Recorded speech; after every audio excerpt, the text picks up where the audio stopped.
Sends you back in time, points you to the future, and it'll bring you home again. Good afternoon, everybody. It's August 27, 2016, and this is Moscow's Public Works and Finance Committee meeting. I'm Art Bedke. To my right is Walter Steed, Counselor. To my left, Catherine Bonzo, Counselor, and Gary Riedner, City Supervisor. First up on the agenda is the approval of the Public Works and Finance Committee minutes from the meeting of August the 8th. And it looks good to me. I don't know. Yeah, I wasn't there, so I cannot speak to it. You can. They're so well written. They are well written, and so I agree that they're good with you, Catherine, so we'll call those approved. Next up is Peekaboo Estates final plat. Michael Ray. Sorry.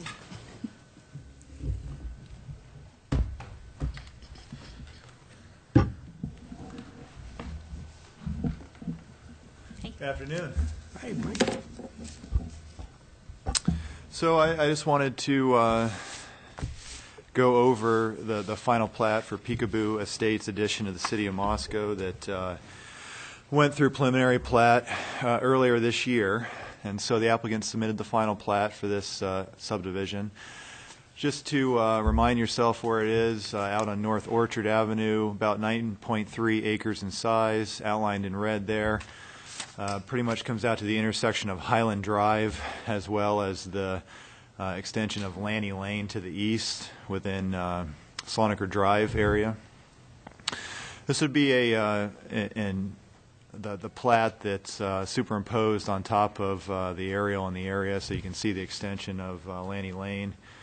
Heads from that Highland Drive Orchard intersection all the way through. There is a street stub, Peekaboo Street, that goes off to the north and then ties in with Blackwood subdivision here to the east. So just to recall where we've been, the Planning and Zoning Commission conducted a public hearing and they ended up recommending approval to City Council. That happened on February 24th of this year, and they forwarded that approval recommendation on with 3 conditions. And then Council conducted a public hearing, happened on March 21st of this year, with the 3 conditions recommended by Planning and Zoning Commission, as well as 3 additional conditions attached onto that. So just going through the conditions, the Orchard Avenue right-of-way, they wanted that to match the Evergreen Hills addition, so that'd be the Ponderosa area to the south. There was a dedication along Orchard, and wanted to make sure that was going to be consistent with the street designation classification of Orchard in order to match that subdivision to the south. So that's been integrated into the final plat and satisfied.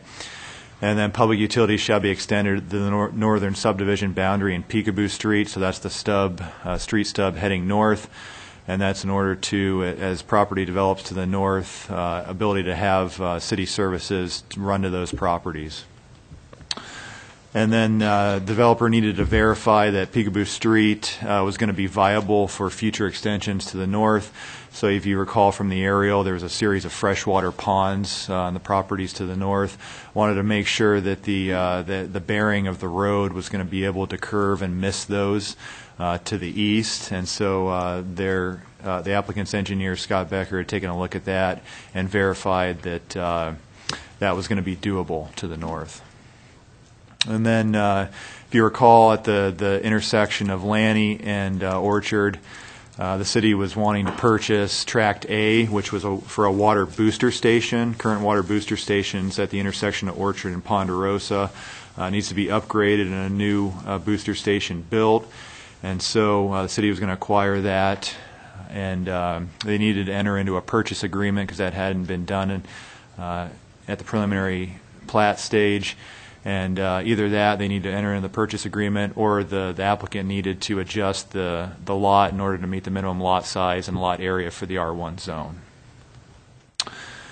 And then, if you recall, at the council level, the council approved an alternate design. You have Lanny Lane, which is a collector, which has no on-street parking, and the council approved an alternative design that staff and the applicant had worked through, which included a 10-foot wide pathway on the south side of Lanny Lane. And so they needed to construct it to that design that staff had developed with the developer. And then as the path continued to the north, which would end up, going through future subdivisions as property gets developed to the north. Wanted to have that 10-foot wide pathway on the west side of Peekaboo Street, and so that was the sixth condition. Mike, if I may. Sure. Has number 4 been accomplished? The Public Works is currently, they're waiting to hear back from the assessor on that property, and so before it gets to council, we'll have to have that purchase agreement in hand before we can advance with a final plat. And so before we take that to the council level, you'll have the purchase agreement to be able to review prior to that. This was the final plat that was submitted, so it's pretty much similar to the preliminary plat. There weren't really any changes to speak of. You've got Lanny Lane, Peekaboo Street. Tract A was the booster station parcel, and then you have Tract B here in the middle. That was the parkland dedication, as well as stormwater detention, which was going to happen on the east side of the parcel. Part of that was the grading as well as seeding of the park property, which the applicant's going to do. Just a closer view of the western portion of the final plat, eastern portion. Mike, if you would go back to the western, please, if I may, Art. Sure. Sure. The preliminary plat had a sliver of land along Orchard in that southwest corner. Correct? Correct. Yeah. What was done to change that on the final? Well, that's all dedicated as right of way. So if you see that'll be the new property lines right here on the eastern side. It's all still within Peekaboo Estates Edition plat. It's just that this got dedicated as part of city right of way. So it'll be Orchard Avenue right of way now. Part of the matching part of Orchard right away for the points for the south, right? Yeah, if you see down here, we've got that same dedication, which jots over from the Anderson property and then heads north. So it's matching what you see in the Evergreen Hills Edition to the south. Okay, now I am confused. It seems like it jogs out for that warranty deed parcel. Yeah, that parcel is not included within the plat because it's separate property, separate private property. So it's always been that way? It's always been that way. It just so happened that the owner of the property ended up with this sliver out to the west, and that was the portion that's been dedicated as right-of-way. But this Anderson parcel has remained the same. That's always been the same boundary. Okay.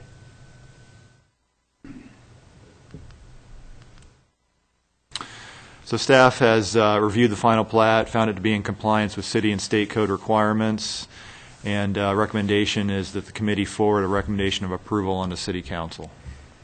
And I'd certainly be able to answer any questions that you might have. I have one quick one. We did have some discussion during the preliminary plat at council about naming of Lanny Lane that sounds a lot like Landy Lane up on Highland. Was any conclusion arrived there, or are we just going to take chances with Whitcomb with mispronunciations? Well, Public Works has reached out to the couple of owners that already have addresses off of Lanny, and I think I got a map here. So we've got a couple of properties on Lanny, this property here as well as this property here, and they're the 1609 and 1705. They'd reached out to those property owners who were adamantly opposed to having their street name in front of their house changed. And so I guess the solution that Public Works was looking at, if you look at Landy Lane, you just see they're in the 1300 block here. So there's only two addresses, 1311, it appears to be 1312. There could be more with the development of that property up here to the north, vacant piece of land. But the Public Works proposal for a solution would be to keep it Lanny Lane, but start the numbering at 1400. So traditionally, if you look on the east side here, it starts at 1200, like on Ponderosa going east-west. They'd start at 1400. About mid-block, it'd hit 1500, and then it'd transition into the 1600. So that was their solution for in lieu of going out and making people unhappy by changing their street name or address. Well, herein lies the problem. When you and I talked about this morning, I thought I was mishearing what you were calling Landy Lane, and I was thinking two people up on Landy Lane had told Public Works they didn't want their street name changed. I didn't realize it was two people over on Landy Lane that had been talked to. Were the two people, how many houses are on Landy Lane right now? There's two right now that are addressed on Landy Lane. Have they been talked to? These other two corner lots are on Highland. I believe that Public Works had just contacted the owners of the Landy Lane properties, but Les is here. He certainly could address that question. Yeah, because I here we have. I misunderstood See, this morning. there's exactly the problem right there. Yeah. My understanding from my staff is that, yes, the conversation was just the folks on Landy Lane to the east. Part of the reason for that, of course, is that the Landy Lane neighborhood has been established for a very long time. And so going into that neighborhood at this point probably seemed a bit more problematic than the newer residences to the east. And it's a connection, to the east as well. We've also looked at the concepts of, do you change Landy Lane to something other than Lane? Landy Street, Landy Boulevard, Landy Road. We have Landy, the drives, Ponderosa Drive, Tamarack Drive to the south. That's something that has some potential, go to, say, Landy Drive. Those homeowners don't necessarily have to make the change immediately, but over time, as they renew things or they sign up for new things, you just change from lane to drive. There's some potential for that, but it also, has some possibility of a little confusion. The numbering scenario that Mike described, while it's not ideal, because it does throw it a little bit out of our numbering system, and as you know, I am particularly fond of maintaining our numbering system. But there are instances in this part of town where the numbering is askew. And so we thought, well, if somebody's calling in and I'm in the 1400, 1500 block of Landy Lane, 14 and 1500s are Landy and not in the Landy Lane. So we felt that might be the solution that would work in this situation. The problem we've got is that with a volunteer fire and EMS service and a university community, we turn over fire truck and ambulance drivers fairly regularly. They don't learn the town before they're gone a lot. So anything that can preclude confusion, I think, is a good idea. I did talk to Chief Nickerson earlier today about this, and he said that although not ideal, it's better that Landy and Lanny are close together than on opposite sides of town. Exactly. We've had the same thought. They're just across the street from each other, essentially on Orchard. So they're both, it's a good and a bad thing that they're close. One, they're close and it confuses. Two, they're close, but if you're in the wrong place, you're not far from where you're supposed to be. Right. They also happen to hit right in that quadrant of the city where the addressing is roughly the same, both in the 1200 block north, south, and in 1200 block east, west. If it was 500s versus 1500s, it's a little easier. What, if I may just finish? Sure. What if you reach out to the Landy Lane people? Well, it's certainly an option. We can approach them. Because that's what I thought we were doing, and I didn't understand. We can certainly approach them, see if they're more amenable to a change. Certainly that's an option. If they are, then that'd be a great solution.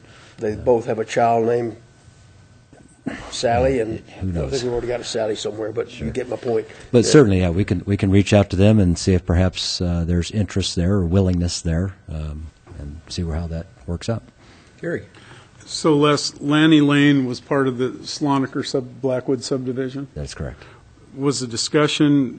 Did this same discussion occur when the Blackwood subdivision was? It did not.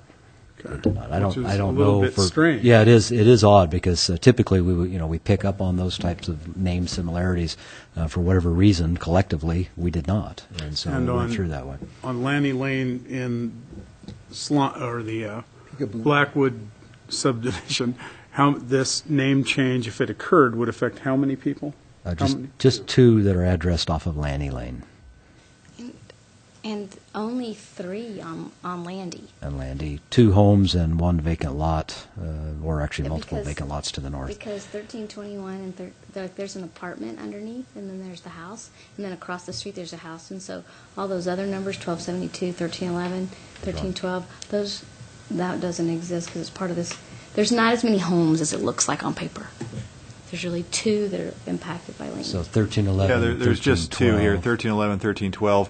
This has been approved through a lot division. That's why you see the addresses there, but it's likely that this is only going to be developed as a single-family home, which would just have 1 address. So And got still two- in the 13 2 lot, currently, right. and 1 potentially 3 more.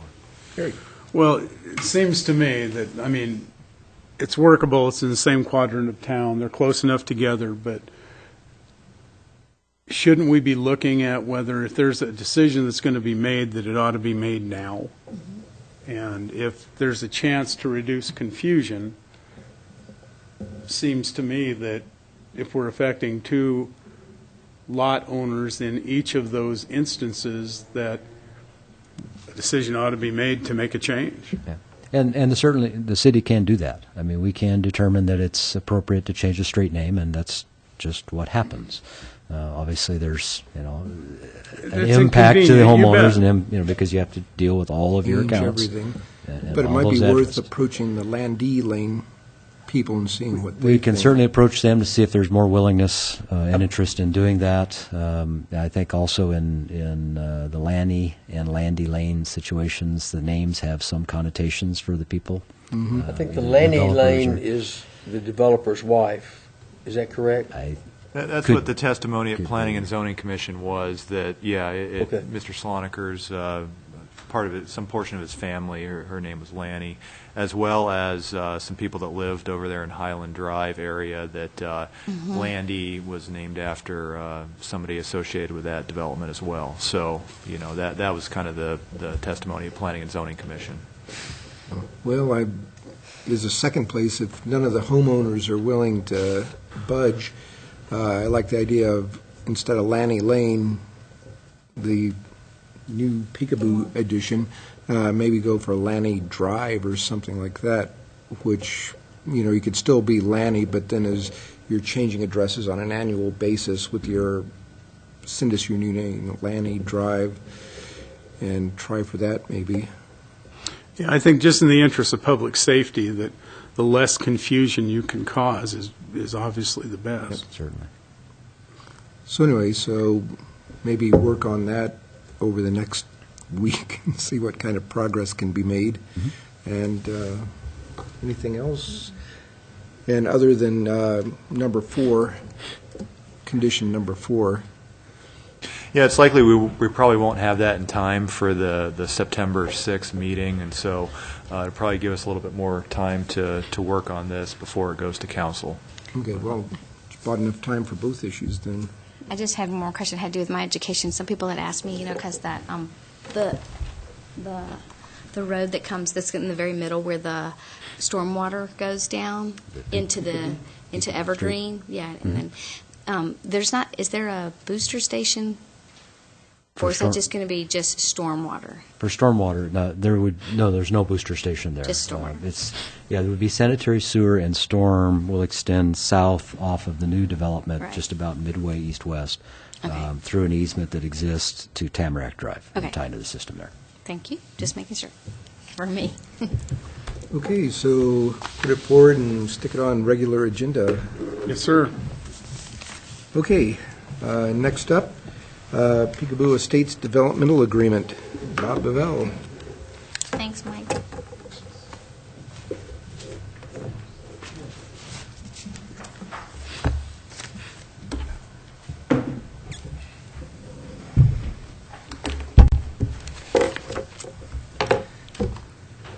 Welcome.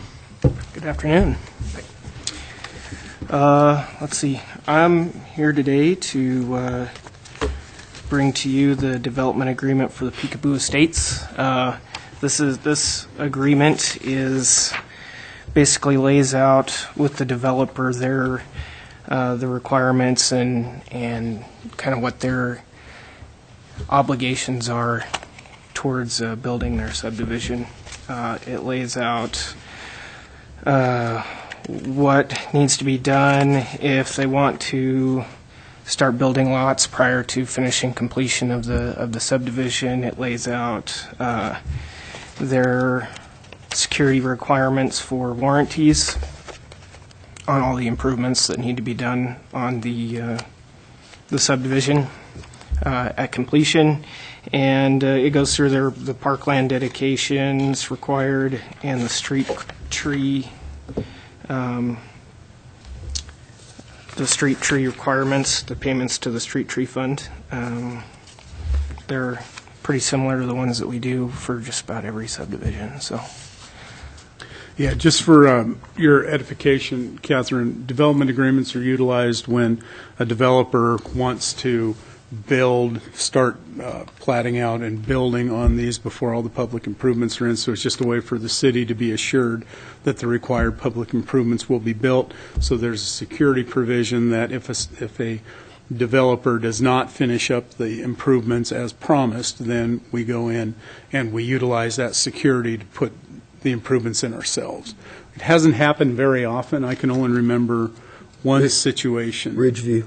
Yeah, where we had to go in as a city, finish up the public improvements. And it's not a great deal for the city either, because the city, of course, when it contracts, have to have public works licenses and all those sorts of things. So at any rate, it's been a good way to allow subdivisions to be developed. One for my edification is we were working on the street tree issue of requiring the developer to put the trees in first instead of a contribution to the fund and make sure they were alive and thriving after 2 or 3 years, whatever it was. Where are we relative to that and the development agreement here? I'm sorry, I do not know, Art. We can certainly, I anticipated that you would want this on the regular agenda as well, and one of the things I wanted to point out quickly is if you look at the action on the agenda, it is set out that the approval of this is conditioned upon the final plat being approved. So we'll change that This could almost go CCSR. to consent except for this one question that Mike Yeah. might have the answer for. Yeah, we're still working on that. David Schott actually was slated to be on this committee today, but ended up getting tied up, so it's going to end up being at the next Public Works Finance Committee. But yeah, we've worked through our private developers group in order to form a recommendation, and so now we're just going through the steps and going to present that to the committee and either get the nod to proceed or maybe go a different direction if the council sees fit. So right now we have the current program that we're operating under, so that's got to be reflected in the development agreement, but likely we'll move through that process probably in the next month or so. Yeah, so it sounds like we're pretty much in a tie. So if this gets approved before the street tree amendments, then this is under the current status, but if the street tree goes through before this happens, then Correct. this would have to be amended to reflect that, right? Correct. Okay. Legal foot races here. yeah, and it could be problematic trying to do those at the same time. Just expecting the developer, because he doesn't really know what to expect at this point. So. Well, we'll see how things work out, but anyway, it's something to keep in our heads. So I think, given that bit of consideration, let's put this one on regular agenda too, please, Okay. so that we can keep everything as aligned as we can possibly get. Okay, thank you. Okay, and don't go anywhere, Bob. And I'm still here. We have a second The agreement. monumentation agreement. This is so. This agreement is an agreement with the developer for Peekaboo Estates, and it basically enters them into an agreement where they pay a security deposit, basically promising that they will do the monumentation on the plat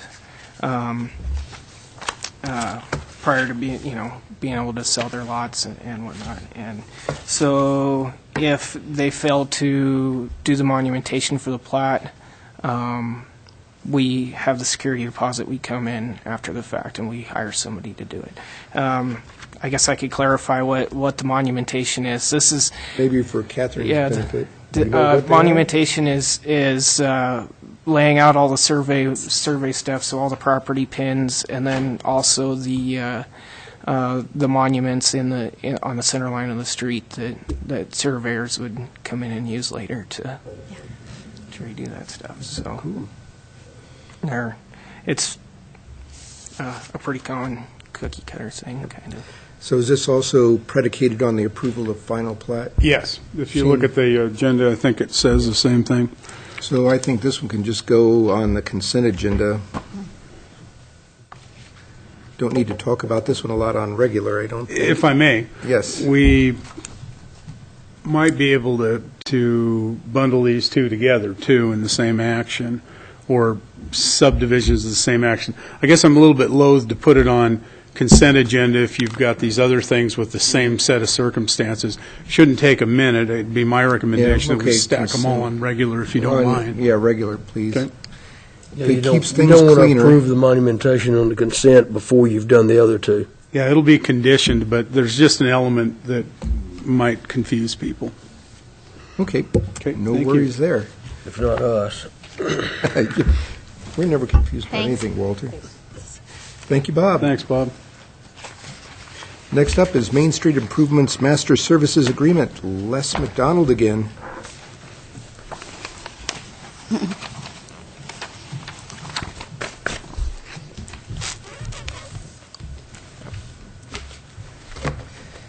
Hello again, Les. Good afternoon again.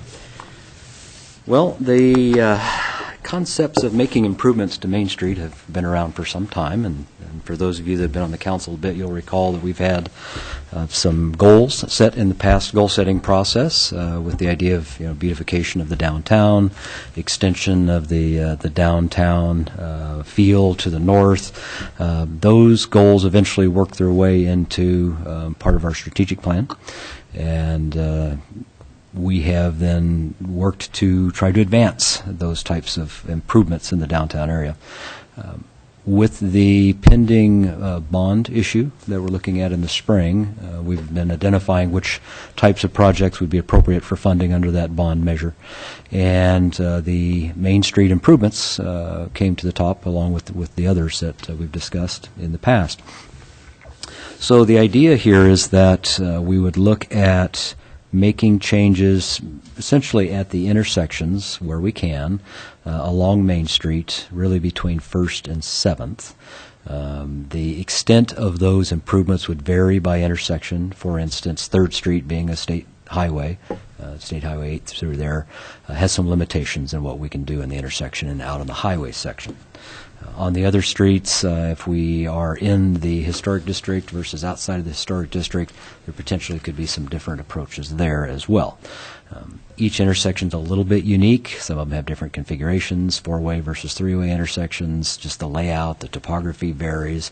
Where the trees are varies. Lots of unique aspects within all of those intersections. So the idea is that we wanted to get a feel for what could be done within those intersections, within a dollar amount that is proposed for the bond, to find out what that would look like, how far could we go, what would the overall cost be. So it's a kind of a two-pronged project underway. The actual survey of those intersections is underway now. It will be completed yet this month.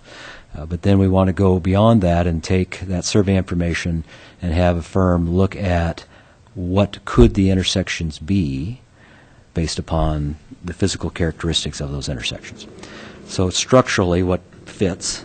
Could you do curb bulbs that are different than what we have today, add them in areas where we don't have them today, redo the curb drops, the ADA ramps to make sure they're compliant with the new ADA standards, deal with drainage, perhaps raise an intersection elevation a bit for speed control. Those types of things are the physical components. And then on top of all that, what else could be done? Could we add period lighting in the historic district? Could we add art locations in the form of plinths or just venues that could hold art if they're self-supporting? Adding in other amenities such as bike racks or planters or benches in certain locations. So depending on which intersection you're talking about, there are some pretty good opportunities for some of those things, particularly the T intersections at 5th and 2nd. There's a lot of room on that western edge where there's no street. So I think there's some good potential there to do some interesting things. So this contract that's before you today is intended to allow us to start that initial assessment, take the survey information that we obtain, look physically at what can be done at the intersection, how the grades work, the topography, those issues, and then what could we include in the layout of that intersection as far as all those amenities and lighting and trees, things of that nature. So that's the intent of this, and part of this timing is so that we can use this information to inform the package that we're putting together for the overall bond measure, public outreach, public education component. Yes, sir. Thank you. When we started talking about street improvements as part of a bond issue, I was quite pleased. Streets came up during the last city council election at the forums. It was talked about in terms of people raising the questions, the candidates attempting to answer them, even though there was no plan. So I've been very happy with it moving forward. I did not envision rebuilding downtown Main Street as part of a street maintenance project. I don't really have a problem with it. I like it. But where I will have a problem will be if the bulk of the bond money for streets goes to fix Main Street intersections. Personally, I can lose that vote too. But what I'm thinking we were going to buy with a bond issue was blacktop on the streets throughout the community that just, shake you really good, or you see everybody's driving on the fog line because they don't want to ride down the patches. So I have no problem with this moving forward with those considerations. Les, the one thing in here that I'm a little puzzled about is the time of performance. Mm-hmm. It's a 3-year contract. The master services agreement allows for up to 3 years of services. It essentially is a yearly contract with 2 renewals, if desired. Okay, and there's a date set for those renewals, and it's a task-based contract, such as we've seen on the last several that have come through. So this particular task is a fairly short duration, with the schedule here to have it complete on those dates that are on page 2 of 2, essentially done by December 16th. So is it envisioned that this could move into a design for construction contract? Well, there certainly is that potential if the bond measure is successful and the council accepts the scope of work. And the council accepts the scope of work. This is completed, the bond is successful, the funding is available, and we want to move forward with the project. This is an option to add an additional task to the services contract. So that's the reason for the extensions on the 1-year contract. Well, it is in our standard task-based agreement now to have that option to extend beyond year 1. So we've just not changed it in this particular instance. It's still that way. We don't have to extend it. It could be it's a one task and we're done. But the option is there to add other tasks if we feel that's appropriate. Gary. Yeah, it was part of the flexibility to get some continuity out of the professional services in these situations. As Les just indicated, it essentially is a one-task agreement that can be extended if other tasks are identified. There's nothing mandating that the city could go out and get somebody else to do any additional tasks. It doesn't bind us to stick with TD&H in the future. And if I can have a moment to address Walter's concerns, one thing I wanted to make sure of in the continuing discussion of bond, and it will continue throughout the fall, into the winter, and obviously into the spring, the council will be able to, they'll look at everything. What we've been tasked to do as staff is to provide a menu of options that, based on the major challenge areas identified in the strategic plan. So this is one of those options, that the downtown, the deteriorating infrastructure in downtown was a major challenge area. Fully aware that street maintenance is something different from this project. Although it involves a public right-of-way, the focus is not on street maintenance. It's actually going in and taking out some of those improvements that are 35 years old that we have to deal with sooner or later. And this is an opportunity to do that, and hopefully being the springboard for further consideration of what downtown, what the council wants downtown to be. Go. So that's where my question was. So everything had been done downtown, kind of redone in 81, right? That's the last. 1980. So I figured that this came from, there were things that weren't accomplished in the desires of that redo. There's actually, it's a bit of a mix. Okay. The improvements done in 1980, 81 were the last major improvement done in the downtown core. What we've been seeing since then, of course, was the Friendship Square improvement in about 2005, 2006, that set the theme for the historic district. Okay. We've been wanting to then expand that treatment up and down Main Street within that historic district, but the funding for that is not readily available. So we've kind of chipped away at it here and there, street signage, street names, things of that nature, historic district signage, those types of things, and worked at it as we could and put some funding away, and obviously it's been in the goal setting and strategic plan. We've also been able to work with some of the property owners downtown because they are seeing the need to replace sidewalks in front of their businesses. And so we have a cost-sharing program with them where we cover 30%. If we have the funding available, they cover the rest. So that's kind of piecemeal here and there. When you get to the intersections, though, it's a little bit different situation because whose responsibility is that sidewalk on the corner? All right? You can make the argument that it's that adjacent business because, it surrounds their property. But the city at times in the past has taken the approach that, particularly in LIDs, local improvement districts, that we would cover the cost of the corners. So this project scope is in keeping with that.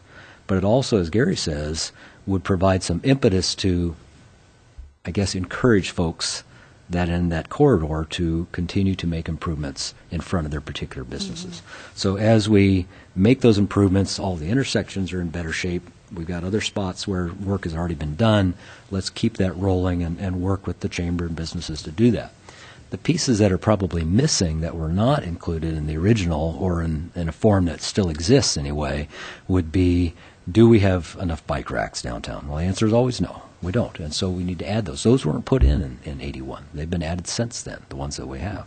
The historic lighting was not done in 81, so we're updating that. And there were no art components at all in the downtown core, and that was never part of the package. So it's a bit of a hybrid of let's fix what's deteriorating and in poor shape from 81, but then also let's go a step beyond that and make it a better location with additional features that, as a community, we want to have, but we've never been able to do. So it's that combination. Thank you. I also want to comment about the exposed aggregate crosswalks. Those are problematic. They're very nice when they were put in, but they've got 35 years on them now. We used to have exposed aggregate crosswalks on Washington at 3rd, and when ITD came in and installed that concrete intersection and extended it partway to the south on Washington, one of the most problematic pieces of that is they kept resurfacing Washington, and the exposed aggregate crosswalks were always problematic for them. So finally ended up getting rid of them, and it made it a lot easier to deal with. There's a lot less traffic on Main Street than there is on Washington or Jackson, but still, it still gets the same amount of exposure. If you go down there and look, they're decomposing in some places. Some of the curb bulbs out are tipping. They're just because of age and things going on. You can't just go in there and cut out a chunk of it and replace it. You need to replace the whole intersection if you're going to maintain the integrity of what's going on down there. So it's a bigger project than just chipping away at it year to year. So my thought is that I'm in favor of this part just fine, but it's the geographic area that it encompasses, because council's indicated a desire to extend the look and feel of downtown to the north. and stopping at First Street is just about, well, where downtown is perceived to be now. And as we were trying to introduce street trees and other improvements further to the north, does this fit in with that, or are we just out of resources? It becomes a resource issue. Initially, when we looked at this and what we thought might be the budget available through the bond scoping, we felt we could probably do 4 intersections reasonably comfortably, depending on what the amenities and the extent of the changes were. With some other things that have happened, we've looked at, well, could we do, and those intersections were 1st, 2nd, 5th, and 6th. Okay. 7th was being addressed by a different project at that point, and 3rd Street, of course, is the state highway. And so we kind of stayed away from those two. The 7th Street project kind of has moved away a little bit, so we thought, well, we probably better add that into the consideration with this job. And then the 3rd Street, we discussed, is there anything that we could do, whether it's just lighting and art plinths or something of that nature? Maybe we don't change the configuration itself. So those 6 intersections essentially then got wrapped into the package. We don't know yet if we can afford to do all of them. And I'm assuming at this stage we probably cannot afford to go beyond that if we can even get to the 6. So that's part of what we have to sort out, and that's what this will tell us is, what can we do, what will it cost, and then we can scope that project more specifically. Good. I'll just say it not one last time, but one more time. We'll hear it again. If the bond issue for street work is to fix intersections in downtown Moscow, I will not support it.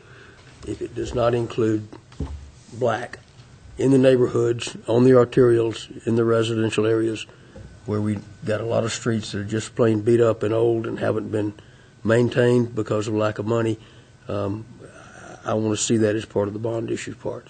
I understand the need to do the work downtown. I get it.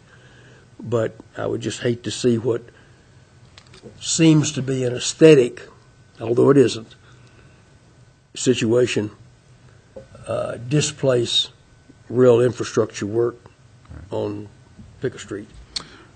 If I may, so far, the candidates have always included both. This has not been instead of a paving job, this has been 2 jobs, and both moving forward. So obviously the council has to make that decision in the end in terms of how we package the bond measure itself, but we've always anticipated both. Good. Okay. Since Walter's bringing it up, is it okay, even though it's not completely part of this agenda packet, can you elaborate? You probably haven't begun to delve into completely all the street parts that Walter's asking about. Can that get out there some?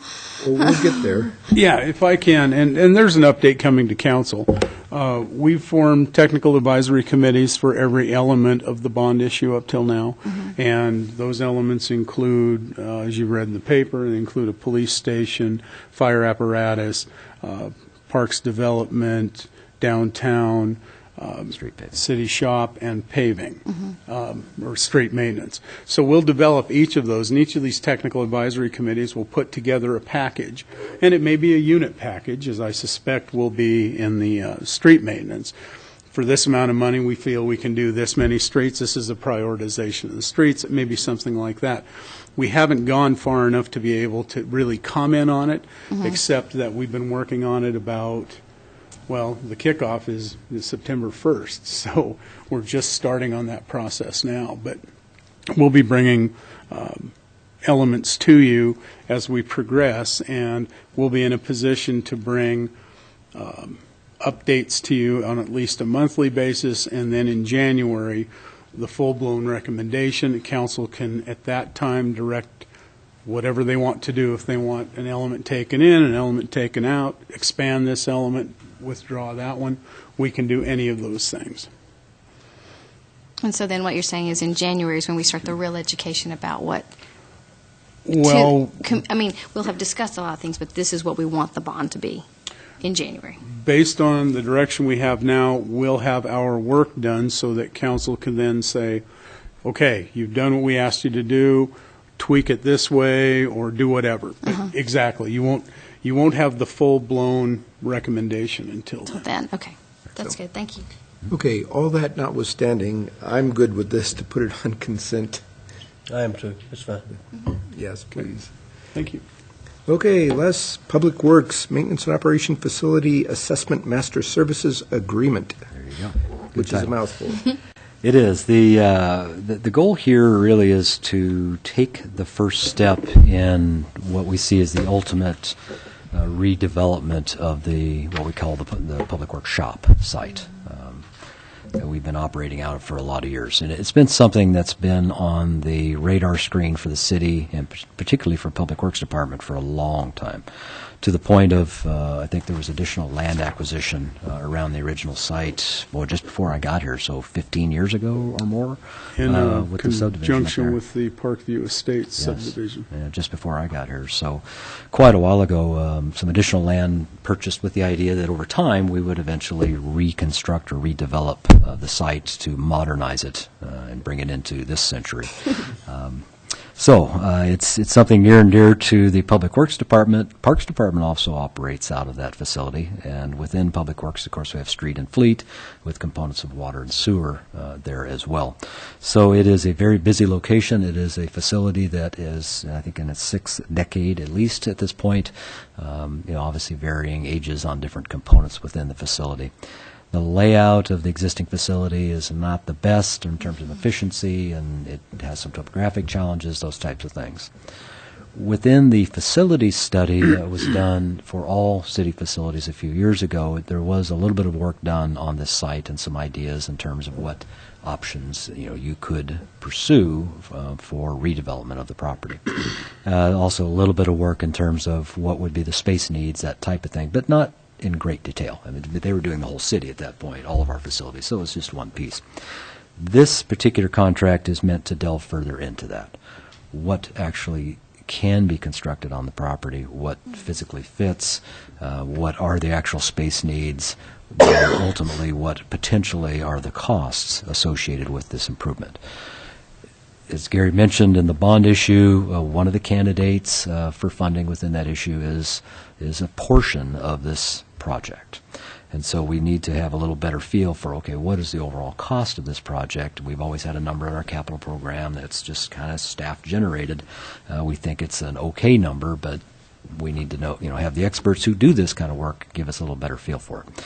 So this is really, again, as I said at the beginning, kind of that first step to go through site-specific planning, space needs, and then just general assessment of, okay, what could you do on this site with the topographic challenges, making sure we're not creating issues for the neighbors, making sure we've got an operational layout that is most efficient and meets all the needs. We have ideas about how to proceed with that. This will help us get there. It'll help us then come up with planning level estimates for the overall cost. That will help inform that component of the bond issue candidate selection, but also will then help us in assessing, okay, how do we fund this project in its entirety over time. And obviously the water and sewer funds are a major component of that. Fleets, streets, parks will be part of that as well, how all that fits together. So this will start giving us the numbers, the idea of what it will look like, and how we might proceed it, and potentially do some phasing. Yeah. Yay. That's all I can say. I like all this stuff. This is great. Yep. Can't do much unless we know what it is we're doing. Otherwise, we're just shooting blind. Walter? I'm good. I'm good with it, too. Me too. Consent agenda, please. Thank you. Thank you. Yeah. Okay, and we have come to the end. Anybody else have anything for the good of the order? Nothing further from staff. And nothing from here, so let's consider ourselves adjourned. Okay. 15